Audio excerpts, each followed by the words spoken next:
Okay, mga kabihero, July 6, araw po ng linggo. Tayo po nagpapabaga ng uling para ilagay po natin dito sa ating kinudkod na nyog. Gagawa po tayo ng dinuguan para sa ating ulam sa tanghalian, mga kabihero. So ayan, bagang-baga na po. Ilagay na po natin dito sa ating kinudkod na nyog, mga kabihero. Yan, pwede natin patayin yung ating apoy.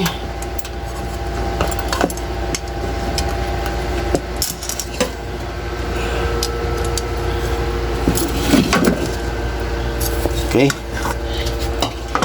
Ilagay na po natin.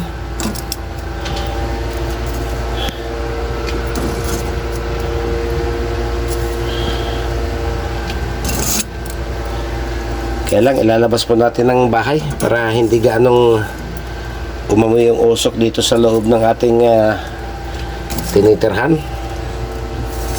Ayun.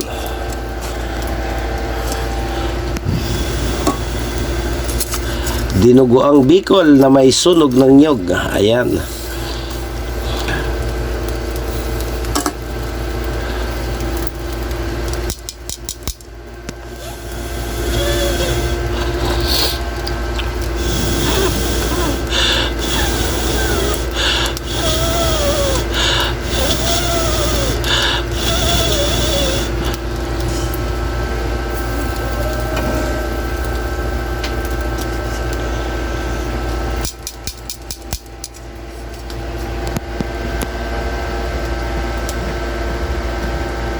Okay mga kabihero, ito na po yung ating pinakuloang liempo.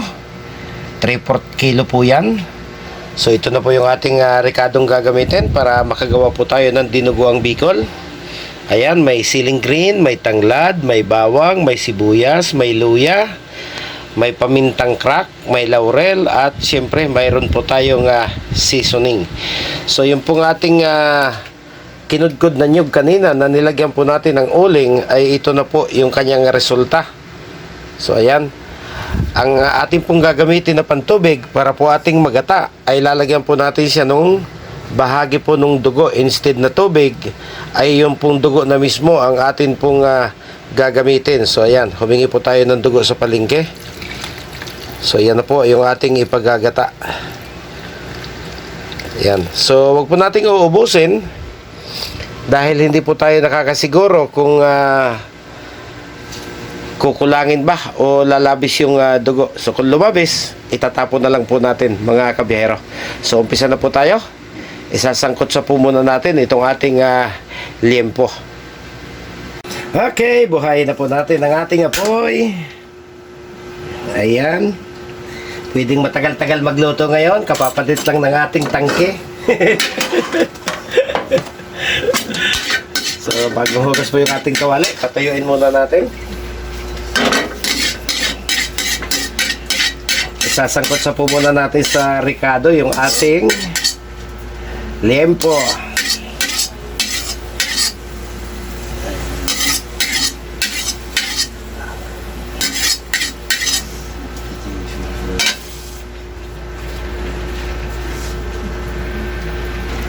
Ayan mga kabihero, mainit na po yung ating mantika. Ay, kawali pa lang po pala, hindi pa po mantika.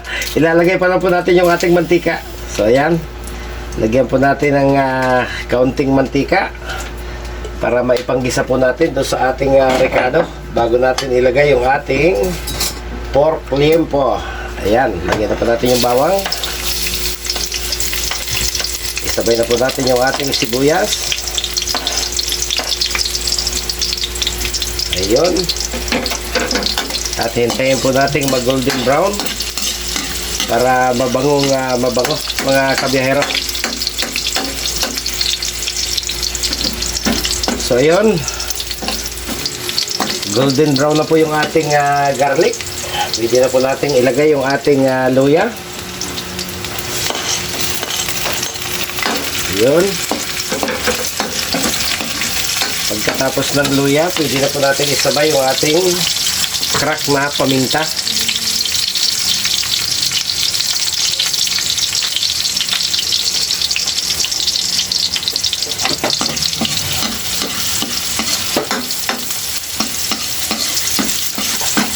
Nung mga nakaraang taon po, parang na-content ko na rin po itong tungkol sa dinuguan.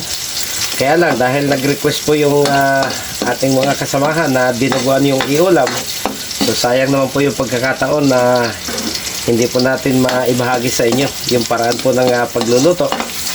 Dahil iba naman yung ating audience nung nakaraan. So, posibleng may bagong manood. At nang makita po niya kung paano po niluluto ang dinuguang Bicol na may sinunog na niyog, mga kabiyahero. Yan, ilagay na po natin yung ating limpo.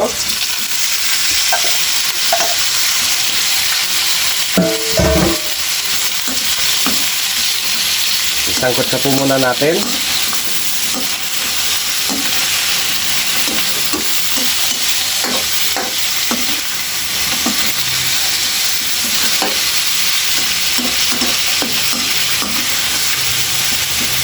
At habang siya po ay ating sinasangkot sa, pwede na po natin ilagay yung dahon ng laurel.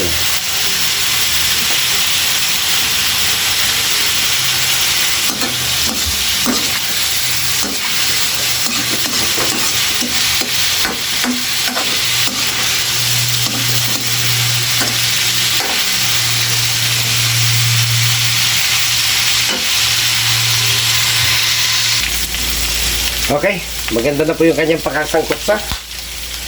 Ilagay na po natin yung tirang dugo doon sa ating ginata sa tinutong na niyog.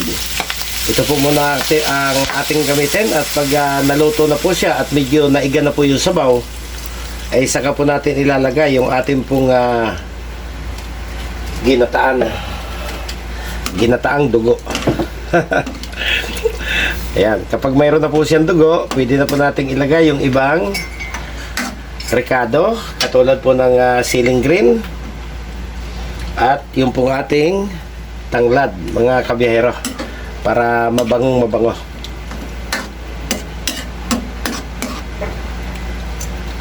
So, hintayin po nating kumulo. So, pag kumulo na po siya, wag po nating hihintuan ng halo dahil posible pong mamuo yung dugo, mga kabiyahero.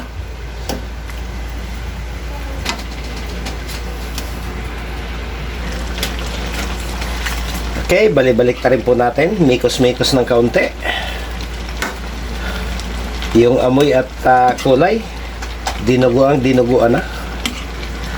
So, maglalagay pa po tayo dito ng suka. At kapag nakatihan na po siya, ilalagay na po natin yung tinutong na niyog, mga kabiyahero. Yun ho yung pinali. Ginata din po natin yung sa dugo matapos po natin sunugin yung ating nyog. Nyog na kinudkod.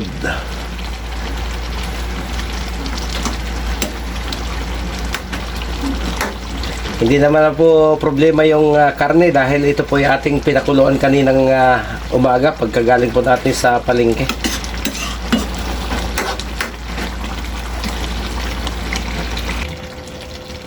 Okay mga kabihero, kung mapapansin po ninyo, halos naiga na po siya.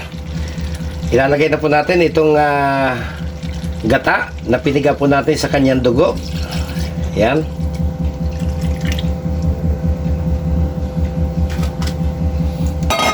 So mababawasan po yung pagiging masyadong maitim niya dahil nga po dun sa kulay ng gata, mga kabihero.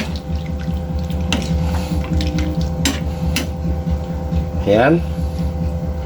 Pagkatapos tayo po ay maglalagay na ng asin. Hindi po natin inasin ang kanina dahil may ilalagay pa nga po tayong gata. Okay, hindi po natin matansya yung alat. Okay,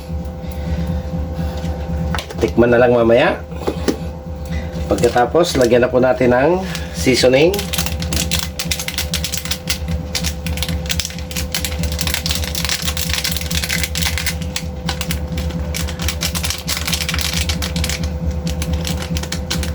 Ayun, haluin po natin.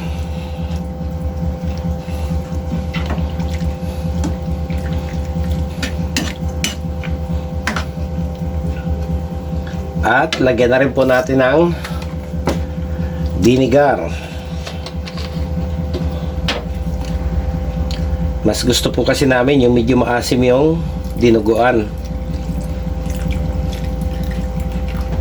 Okay.